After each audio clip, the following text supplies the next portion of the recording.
El nominalismo y la ciencia del siglo XIV. Introducción. En el siglo XIV, la investigación científica experimentó una renovación significativa, con importantes aportaciones impulsadas por el nominalismo, especialmente por el fraile franciscano inglés Guillermo de Ockham, 1287-1347, los cuales promovieron la investigación empírica. Ockham consideraba que las leyes que rigen los fenómenos no se pueden ser descubiertas mediante deducción de principios generales sino a través de la observación empírica de los hechos. Su espíritu crítico obliga a revisar los presupuestos y conclusiones de la filosofía, anticipando la filosofía renacentista. 1. El criticismo de Ockham. Es un filósofo no íntegramente original ya que aborda cuestiones ya planteadas por el filósofo y teólogo escocés Juan Duns Scoto, 1308, y otros autores del siglo XIII.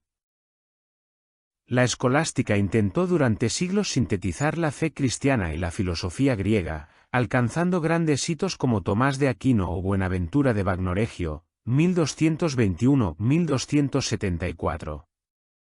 Sin embargo, los filósofos del siglo XIV desconfían de esa síntesis y separan radicalmente la razón de la fe y la filosofía de la teología. Ockham no es un pensador sistemático, sino crítico. Al separar la filosofía de la teología, le permite a ésta que se ocupe de nuevos temas y problemas como, por ejemplo, el problema de la naturaleza. 2. Los principios fundamentales del Ockhamismo. En el XIV las ideas de Ockham y el nominalismo provocaron una ruptura con la escolástica y la filosofía griega creando la base para la vía moderna. El Ockhamismo es una tendencia filosófico-teológica, más que escuela, iniciada por Guillermo de Ockham. Se caracteriza principalmente por su espíritu crítico contra muchos de los principios tradicionales de la escolástica. Una inicial crítica a Aristóteles y una cierta independencia del mismo, un marcado interés por el conocimiento experimental y un nuevo enfoque de la ciencia, que se ocupa más del uso de términos que de objetos.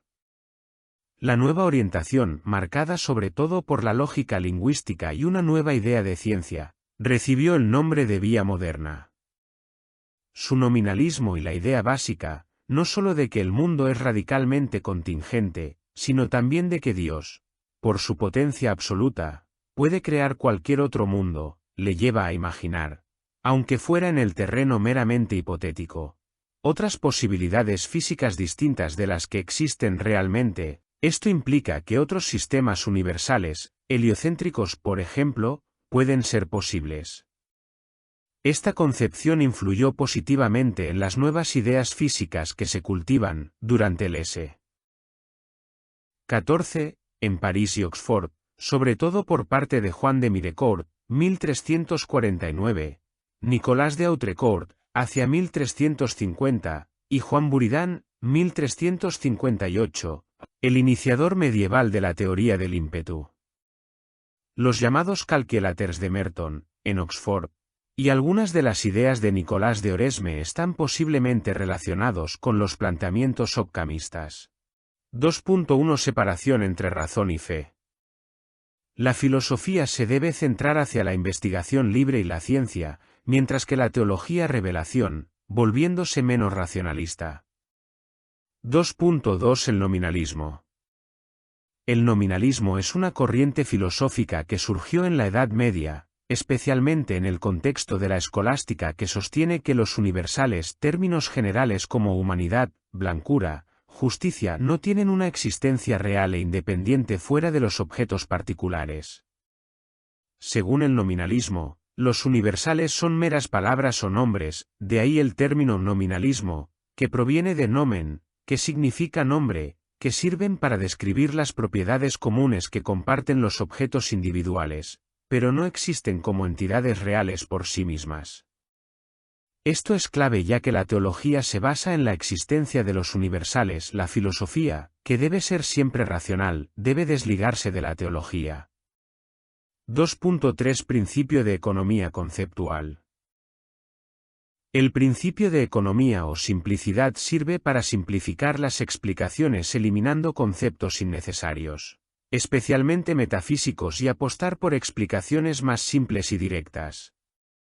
Una aplicación concreta de este principio sería el principio de parsimonia o navaja de Occam, el cual sentencia que un principio metodológico que prioriza las explicaciones más sencillas frente al resto. Es decir, indica que, en igualdad de condiciones, la explicación más sencilla suele ser la correcta. 2.4 El voluntarismo. El voluntarismo, que afirma la preeminencia de la voluntad sobre la inteligencia tanto en Dios como en los seres humanos. Para él, el orden del mundo es contingente. El estado actual del mundo y la estructura del universo no son necesarios ni determinados de forma obligatoria, sino que podrían haber sido diferentes. En otras palabras, el mundo tal como lo conocemos pudo haber sido de otra manera, y no existe una necesidad intrínseca de que sea como es. En la teología, el concepto de contingencia también está relacionado con la cuestión de la causa primera o el primer motor inmóvil.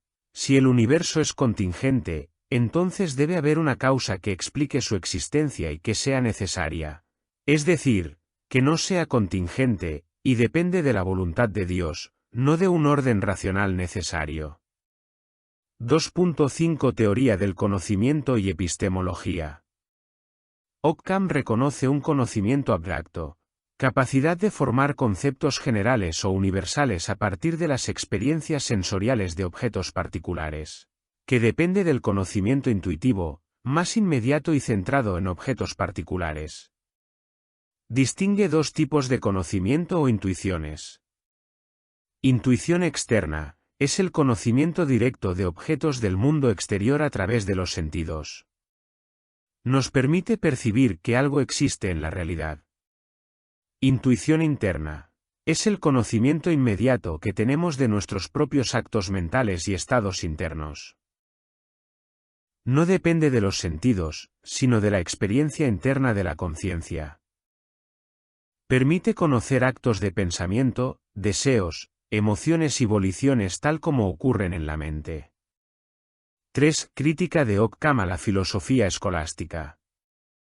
3.1 Crítica a los conceptos de ser, esencia, existencia, sustancia, pensar, conocimiento, y causa. Occam critica la metafísica tradicional, rompiendo la relación pensar-ser característica de la filosofía griega y escolástica. Para Occam, la sustancia es sólo el sustrato desconocido de las cualidades reveladas por la experiencia y la relación causal no puede ser conocida por la experiencia, haciendo problemático el concepto de causa. Critica el principio causal, ya que lo considera una causa hipotética o probable, ya que la búsqueda de causas a partir de la experiencia solo alcanza a los accidentes. Occam considera que la causalidad final, el fin o propósito hacia el que se dirige algo, de Aristóteles es metafórica e innecesaria para explicar la naturaleza. También niega dos presupuestos clave en la metafísica tomista. La distinción esencia/existencia. La esencia es lo que hace que algo sea lo que es. La existencia es el hecho de que algo está presente en la realidad. Analogía del ser. Dios es ser en su plenitud y que las criaturas participan de ese ser en distintos grados. 3.2 Crítica al conocimiento posible de Dios. Cuestiona las 5 vías tomistas y sentencia que las pruebas de la existencia de Dios no son demostrativas, sino que, como mucho, probables.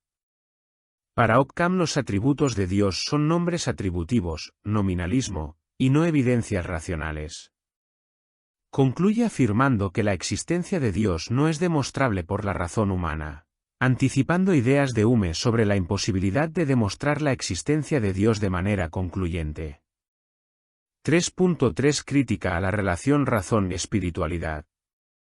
Occam argumenta que la razón no puede demostrar la espiritualidad ni la inmortalidad del alma. Esto se debe a que la intuición interna solo revela nuestros actos de conocimiento, no la sustancia del alma. Además, niega la existencia de un alma sustancial, inmaterial e inmortal. 3.4 Crítica epistemológica. Critica la diferencia entre inteligencia/voluntad y rechaza la necesidad del entendimiento agente. La facultad del intelecto humano encargada de hacer inteligibles los datos sensibles, es decir, de abstraer los universales a partir de las experiencias particulares, y las especies inteligibles, las formas universales de los objetos, despojadas de sus características materiales e individuales, que el intelecto humano utiliza para conocer.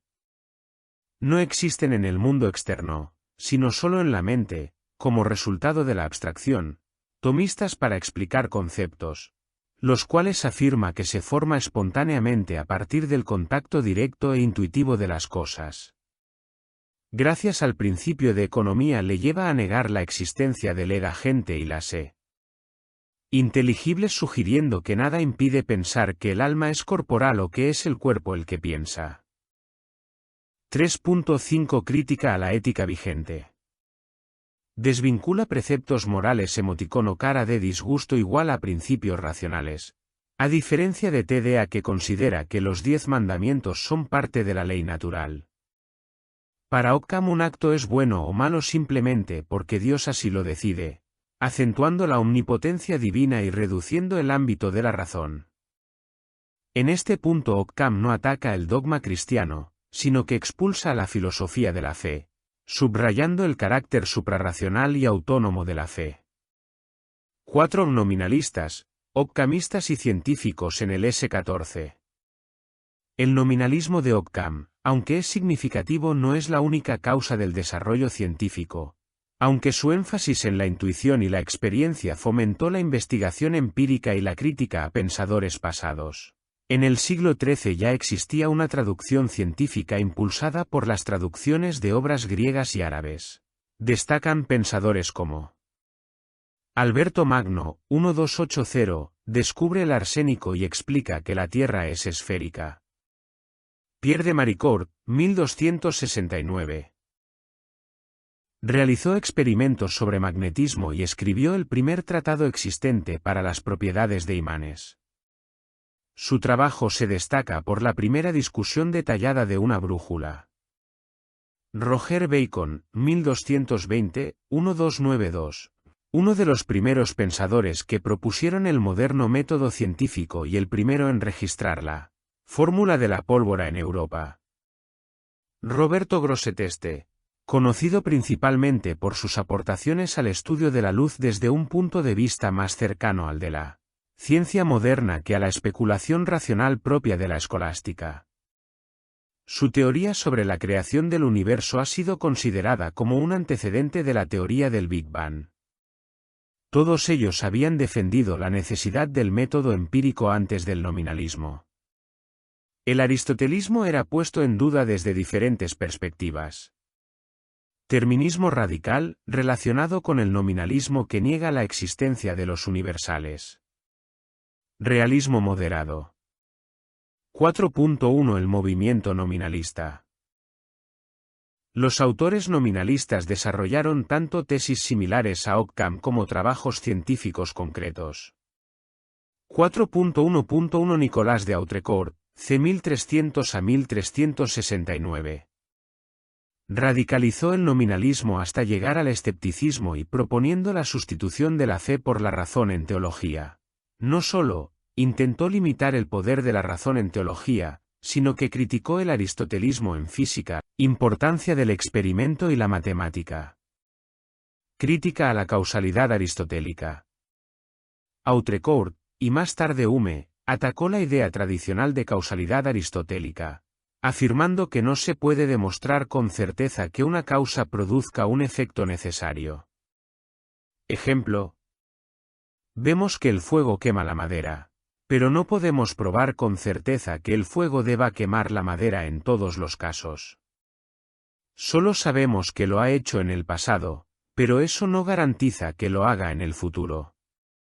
Escepticismo y rechazo del principio de no contradicción.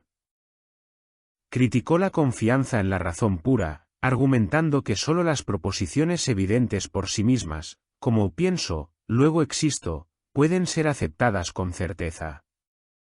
Rechazó el principio de no contradicción, la idea de que algo puede ser y no ser al mismo tiempo bajo el mismo aspecto.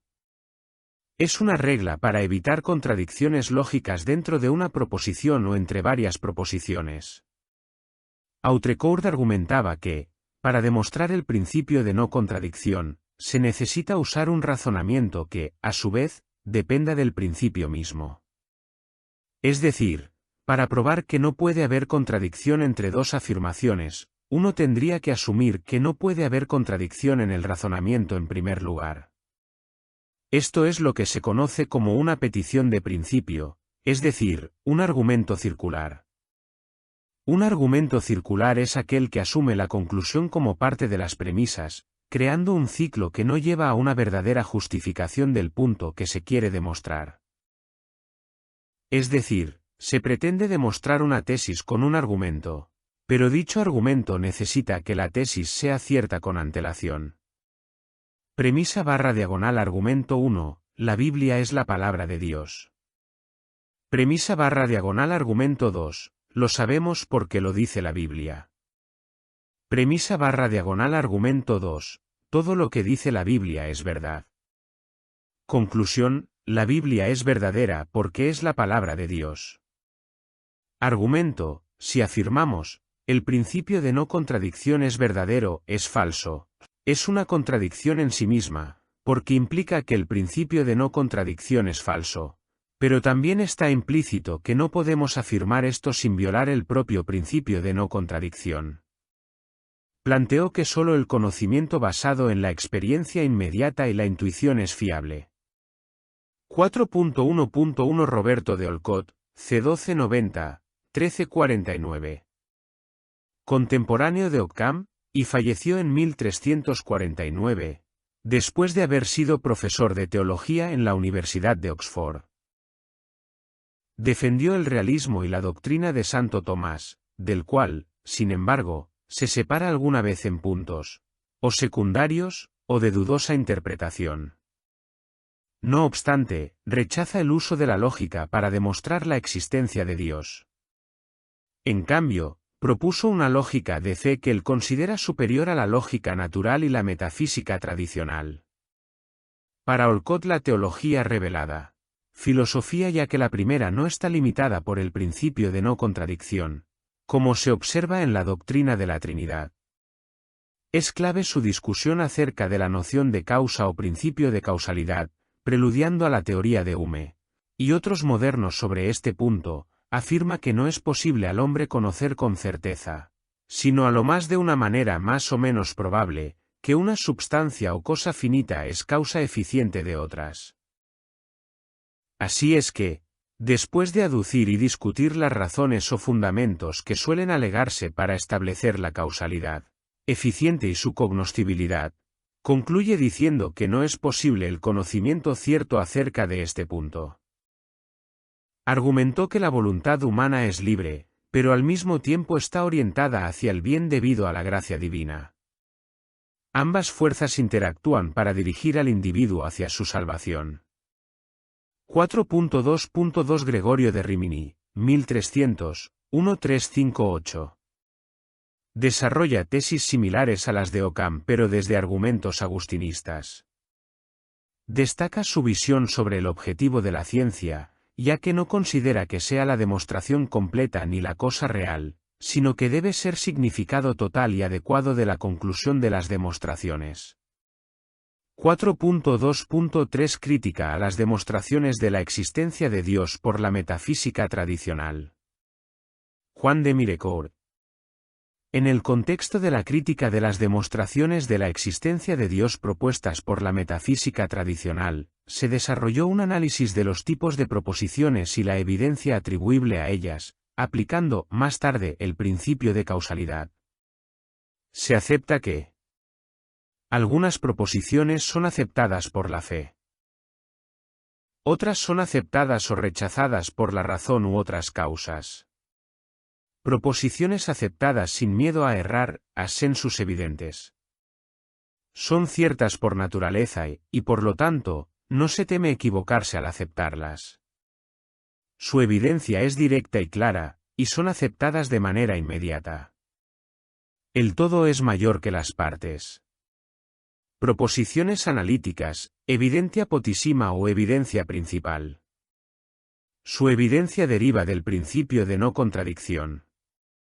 El todo es mayor que las partes. Proposiciones cuya evidencia derivan de causas naturales, evidentia naturalis, el sol sale por el este. Proposiciones aceptadas con miedo a errar, a sensus inevidentes. Estas son proposiciones que no tienen la misma evidencia inmediata y clara. Se acepta su verdad, pero se hace con una cierta reserva, ya que no son tan evidentes y, por lo tanto, hay un miedo o una cierta cautela por si resulta ser incorrecta. La certeza sobre su verdad depende de otros factores, como la autoridad, la razón o el testimonio. El alma es inmortal. Juan de Mirecourt. Para Juan de Mirecourt, c. 1200, c. 1270, algunas proposiciones relativas a intuiciones sensibles son assensus inevidentes y otras assensus evidentes, con evidentia naturalis, que provienen de la experiencia del mundo exterior, no de la lógica. Las demostraciones de la existencia de Dios basadas en la metafísica no se sustentan en ningún tipo de assensus evidente con evidentia potissima, son sólo probables. Es decir, Dios es causa probable pero no segura. Dado que estas demostraciones se basan en el principio de causalidad, el principio de causalidad no posee la evidentia potissima. Su pensamiento es a. La evidentia potissima, la evidentia natural. b. La evidentia naturalis está basada en causas naturales de nuestra experiencia. c. El principio de causalidad no es analítico, no es absolutamente evidente.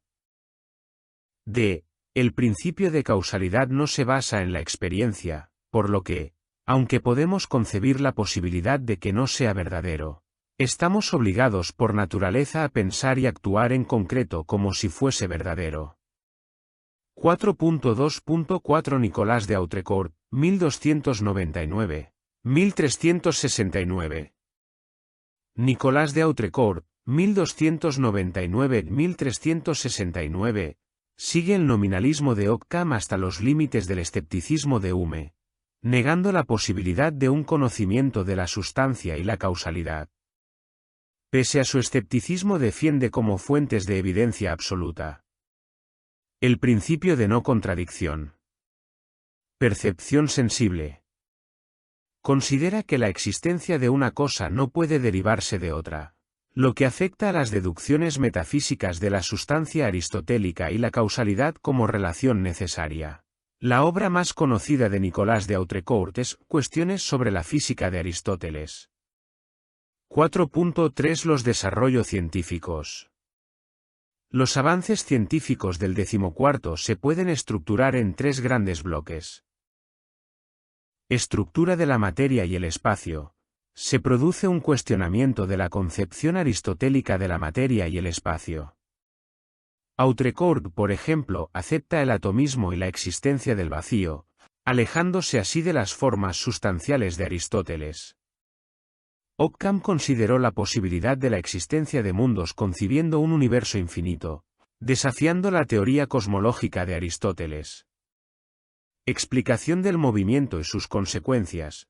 De nuevo se produce un cuestionamiento de las teorías aristotélicas. Buridan desarrollará la llamada teoría del ímpetu ya vista. Occam sostendrá que el movimiento no requería una fuerza adicional para explicarlo, sugiriendo que era simplemente la existencia sucesiva de un cuerpo en diferentes lugares, lo cual recuerda a la escuela eleática. Nicolás de Oresme adelantó ideas como el movimiento de rotación de la Tierra y el uso de coordenadas geométricas para estudiar la realidad física. Desarrollo de la lógica. En el Merton College, los calculators como Tomás Bradvardine, 1290, 1349, y Richard Swineseat, 1354, desarrollaron un nuevo lenguaje lógico y matemático para analizar el movimiento y la velocidad. El trabajo de estos lógicos se centró en resolver sofismas y analizar la noción de infinito, contribuyendo significativamente al progreso de las matemáticas y la física. Escuela Averroísta de Medicina de Padua y Metodología Científica, la Escuela de Padua. Inspirada en Galeno y Avicena, desarrolló una metodología científica que mezclaba la experimentación y la inducción con el rigor matemático y racional. Ese método incluía descomposición de fenómenos en sus elementos más simples, formulación y verificación de hipótesis. Tendrían una influencia clave en figuras como Galileo y el desarrollo del método científico moderno en general.